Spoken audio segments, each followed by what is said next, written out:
Go ahead, Jared. Just overall impressions of that game seemed like jump in the first, but maybe kind of wore down. Yeah, no question. I thought the same thing. I liked our first a lot. Looked like we were skating good. Good things happening on both sides of the rink, but after that, it just felt like they wore us down and took over the game someplace middle of the second period on. Is there anything that you specifically didn't like about our play after the first? Yeah, lots of it. It looked like they were struggling. They struggled last night at times on the entries. Looked like we lacked some speed there, and then everything kind of deteriorated from there, in my opinion. Like this 2 nights in a row, it hasn't been real sharp. Creates a look or two, but nothing super dangerous, We got to get back to what we'd been doing all year. So they talked about it today. We'll talk about it again on Monday, try to get it turned around. Coach, in your opinion, you guys can string together clumps of wins here, then we're just talking to Devon, it seems you guys then kind of can hit a little bit of a skid. What's, in your opinion, leading to real up and down play right now? Well, I don't know. Like energy, I think, is part of it, So if we don't have it, if our top guys aren't like clicking on all cylinders on a nightly basis, it's tough to win. We've talked a lot in the last couple of years about Nate and his efforts in pulling the team to wins. At times he's kind of going through a dry stretch a little bit. Does that compound some of the other issues maybe going on? Well, we're asking them to do a lot, on a nightly basis. Those guys are playing a lot. They're playing all situations. I think, I don't know about dry spell for Nate, hasn't scored in a little bit, but I think he's still been impactful and playing hard. So, but yeah, it just seems like if it isn't those guys scoring is tough to come by, and you got guys on the other team. We're trying to check against multiple lines with their line, and it's some heavy lifting for those guys right now. So it seems like some nights are running out of gas. Coach, you guys make a big move today, obviously with a teammate that leaves. It's a business, understood. Yeah. A guy that's been a part of the organization for a while. How does it affect the room, and what's the message that you give to them when a trade like that happens? Well, great kid, hard-working guy. Comes in shape, ready to work, and he's a kid that's grown up with us, right? There's some inconsistencies in his game still. He's still a young player. I think he's got a bright future yet. We trade him for a veteran guy that's got some juice and some energy and a personality that I think can help our room. And so that veteran experience and some of the intangibles that he brings, I think, can help us, So hopefully it's a good trade for both teams. Casey's hot start, and it seems like his production's kind of dropped off here. How do you kind of see his game more or less? Yeah, I'd say it's got to improve again, skating. Got to skate. Like I watch his game, and he's effective when he's skating and churning his legs. We talk about that with a lot of guys, but I don't know if it's an energy thing from him recently or seems to be feeling okay. But I think the offense comes with him. He's such a creative guy and a great playmaker, passer. We've talked about him, getting him in a shot mentality a little bit more, but it starts with him moving his legs and challenging defenders with his legs and with his skating in order to sort of help create some more offense. Any concrete plans to take a look at Wedgewood this upcoming week? Yeah. Hearing you talk about some of the challenges lately, energy, skating, do you look at morale as an issue alongside any of those things? Yeah, I think it can be. I think our guys still believe we can win. They just know it's a difficult task on a nightly basis with some of the opponents that we've been facing. But I think, it's important to get out to a good start. We did that tonight and looked like we ran out of gas. It can be frustrating, like when you're going through some of the stuff we're going through. But I think the guys have kept a pretty good focus. They're here to work. They're here to compete hard. We've been doing that. Again, scoring doesn't come easy, and if you fall behind, it can get frustrating for your team. So morale is definitely part of it, but I think you have to reset nightly basis, which I think we've been doing. And talking about that, Mikko was saying that there was a lot of miscommunication on the ice. Is that just something for that reset that you just kind of sit down, look at video, like kind of get an idea of where that miscommunication came in and how to fix that? I'm not really sure exactly what he's talking about, so I can't, I'm sure there's plays when there's miscommunication, right? I think communication can help solve issues on the defensive side of things, especially. A little more talk on the offensive side of it as well. We've been trying to drive that out of our team for quite some time, years actually.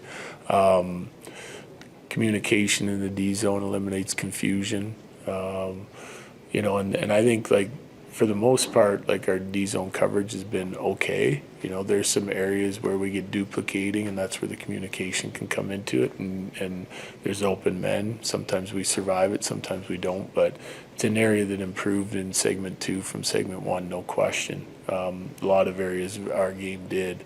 I don't know if they've regressed in segment 3 yet. We're only 3 games in, but or 5 games in now. So it's. We'll take a look at the numbers, and we had a meeting today on Dallas, like some of the things we didn't like in Dallas, some of the things we liked, and how we get to that game for full 60 minutes. That's a challenge right now. Sounded like Manson was gonna get reevaluated tonight. Yeah, he's out week to week. Yeah. Do you have an update on what Shillington's injury is? Shillington is day to day, Wood month to month, Manson week to week. Is it upper or lower for Shillington? Upper. Okay, thank you guys. All right, thanks. Not enough to create momentum, so it's frustrating for sure, after you go 4 power plays and turnovers, and it's try to be better. What were some of the challenges coming into the second leg of a back-to-back? Well, they were in a back-to-back too, but they felt like we had a good legs in the first. I felt like we were on the game, and I don't know, after that we kind of went downhill a little bit, and they defended well when they got the lead, and then they got 2-goal lead, and then they five guys above the pucks all the time, and we couldn't create a lot. So I don't know. I think gotta tip their cap to them too for defending well. It's a long season, obviously, but is it? I don't know. What are kind of the emotions from just not being able to string together things like you are accustomed to? Yeah, it's frustrating because it's very tight in the standings, and you need to get in the role at some point. You gotta win games in a row, more than 3, to have a good spot to go to playoffs. So we gotta find a way to try to get some wins in a row, try to get the game so we can, like we had it there for a little bit now. Maybe yesterday and today was, I don't know, maybe we were tired after first period. I don't know. It looked like it a little bit, and we got to find a way to work as a team to get a streak going here and try to climb the standings. Mikko, you mentioned the streak. You had the 3 games that you won in a row on the road. Now you're hitting the road for a 5-game road trip. Is that something you can look forward to, just knowing that you've had success on the road recently and now you have another long road trip? Yeah, I think so. I think I don't know, we just try to, doesn't matter home or away, but I guess we played good in the last road trip, the first 3 games, so we got to look at that and how we played those games, because those were against some good teams and we played really good. What was your reaction to the news out of this morning, a goaltender shakeup, Scott Wedgewood coming in, Justus Hammond heading out? Yeah, it's obviously sad, to see a good teammate go and another countryman finish man, so it's sad, but it's business. Like I talked to Justus, he was surprised by it, but it's the business side of these things, and anything can happen quickly. But I'm happy for him. But we gotta get a good chance there, and hopefully he can play well. Okay, thank you. I know it can take some time to process a loss like this, but your initial thoughts on this game? Not bad, but not our best. I think we came out pretty good actually in the first period. Had a good first period. Had some really good looks, and then we kind of tailed off from there, just with high danger chances, not quite as many as we did in the first period, and so on and so forth. And then we're spending more time in the D zone and kind of wearing ourselves down, especially on a back-to-back. We got to keep our keep the foot on the gas and try to tire them out before we tire ourselves out. It did seem like things were a little flat after the first period. Do you attribute that to the second half of the back-to-back, or anything else you can think of? I mean, they're on a back-to-back too, so it's the same. You know, we're playing the same game, same rules, the same ice sheet. So, you know, they had a little bit more jump than we did second half of that game, and that was kind of the difference. Does it feel like you guys are maybe going through stretches where you're playing really well, picking up wins kind of in globs, and you have another game like this, it's just a little bit disappointing? Yeah, and it's a little different than early in the year. Early in the year, it was just bad.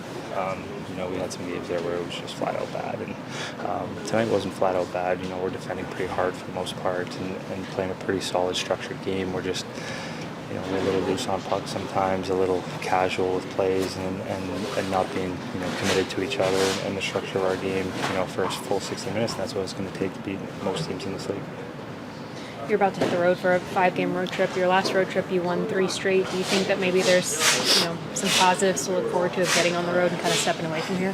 Yeah, hopefully. I mean, we haven't been here very much lately, so we got to get used to playing on the road, and we are, and we kind of relish that challenge, and it's a good challenge for us. So you know, we're playing 5 really good teams on this trip. It doesn't get much easier for us. So we got to play 5 really good games, come home with 5 wins. Thanks, Tom. Thanks, Tom. In my room, kind of try to figure it out.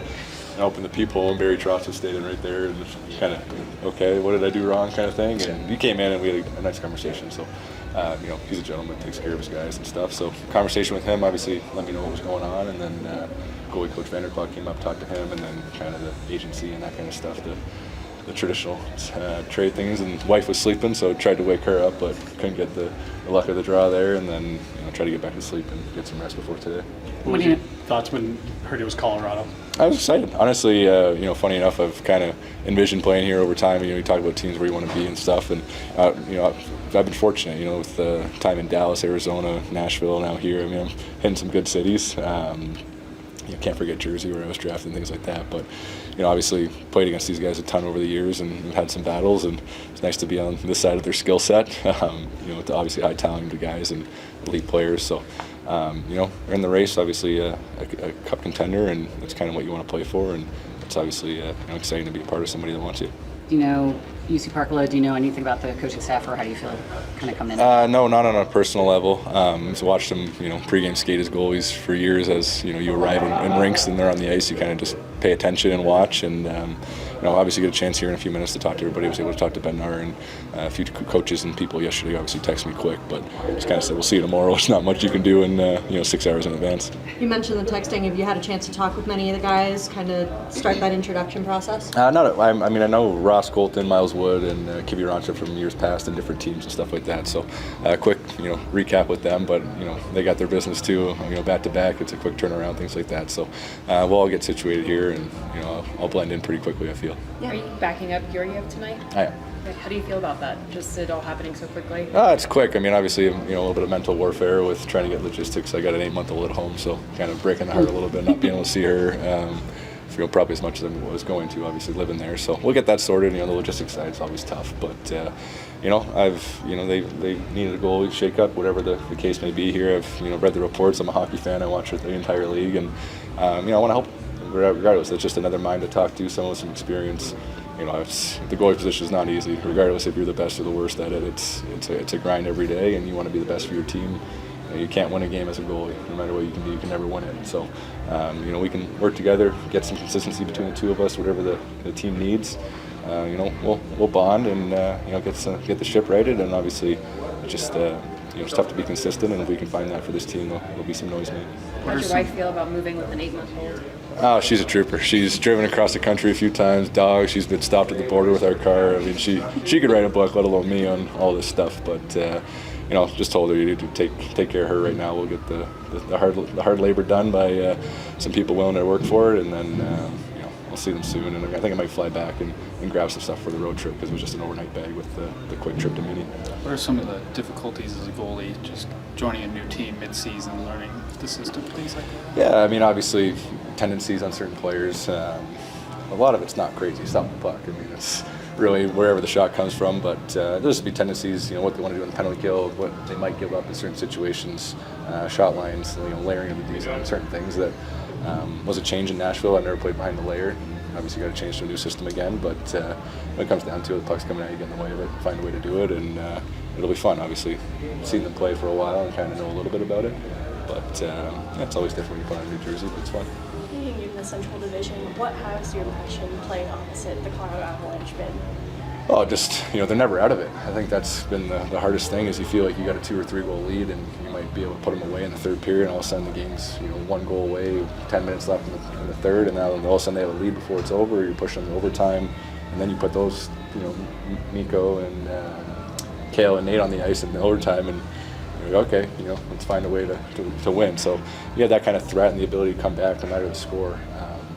It's always been a powerhouse, and the fans are passionate. I've played in this building. It's obviously interesting to try and keep them out of it. They seem to come back to life every time that a few of those guys touch the puck. And depth team, they'll find ways to make you pay for it. Other than the consistency that you're going to try and find here, what do you feel that your strength is coming to this team? Well, I think I've been kind of known as a room guy. I think I can blend that, and it's been one of those things as a backup goalie for the better part of my career. You got to find a way to stay in the league somehow, and trying to mesh top to bottom of the room, high contracts, low contracts, old, young. We're a team, and you can't win without everyone, regardless of the night. You got guys that can do more any given night, but I think if you can blend it, make it a little bit more of just like a group project, and kind of the best way to put it, it's a lot more fun when you have everybody pulling on the rope, right? So, but then skill-wise, I think you look at my career, sure, there's great numbers and bad numbers throughout seasons and things like that. I'm going to give you everything I got every night. There's no question about that in my mind. Played on some teams that were at the bottom of the league early in my career and found my way in the NHL. I'm very proud of what I've done, where I've been, the ups and downs I've gone through, and now being on a team that's pushing for a cup. I was able to watch Tampa in the bubble there. I was the third goalie for them and got my hands on it, and it's no better feeling in the world. So, with what these guys did a few years ago, and obviously you want to do it every year, it'll be fun to go on that race again. You mentioned the passionate fans in Colorado too. Do you feel any pressure by the goaltending situation that they might kind of push on you? Sure. They're obviously going to have their opinions no matter what, but what happens in that room and what we see in ourselves is obviously a little more important. You want to play for them and make it fun for them as well, but once you start diving into the comments, there's always going to be somebody with something to say, right? So I forget who said the quote, but whoever's supposed to be giving you advice is in that room and in this management system, and they went out and got me, and that's what I'm going to bank on and show them where to go. Last ones, guys. Thanks. Thanks, guys. All right, nice meeting you all.